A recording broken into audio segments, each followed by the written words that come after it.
So here's a question that comes up all the time. How do you get started in real estate investing business? In the end, real estate's a big business. There's a lot of things that could be done. There's a lot of techniques. There's a lot of strategies. There's a lot of ways to skin the cat. So the thing I always point out to people is figure out what your goals are. Figure out what your objectives are.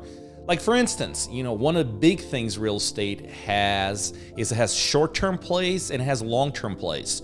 So one of the first questions you want to ask yourself is, are you a short-term investor or are you a long-term investor? Now, the thing about short-term investing is that you can make some really big money short-term. The downside to that is you got to do it over and over and over again.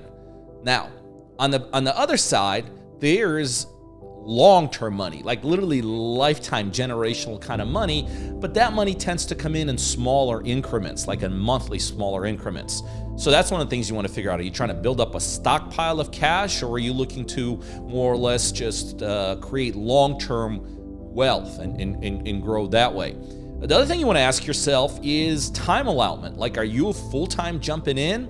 If you're full-time jumping in, there's going to be a lot more techniques and strategies you could utilize. You could do the wholesale strategy, the fix and flip. You could do the rental. You could do the creative. Now, on the other hand, if you're doing real estate part-time, you're going to be limited in the kind of techniques and strategies you could be utilizing. The other question you want to ask yourself is, how are you doing financially?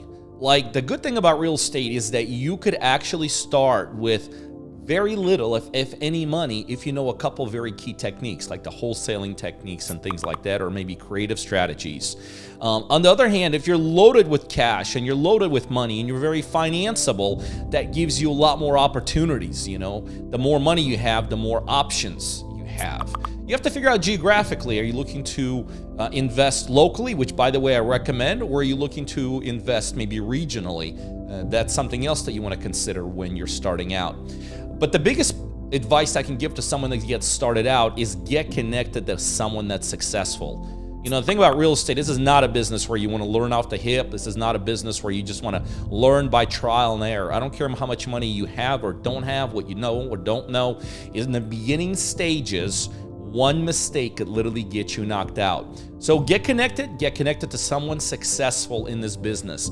Find a mentor, find a coach.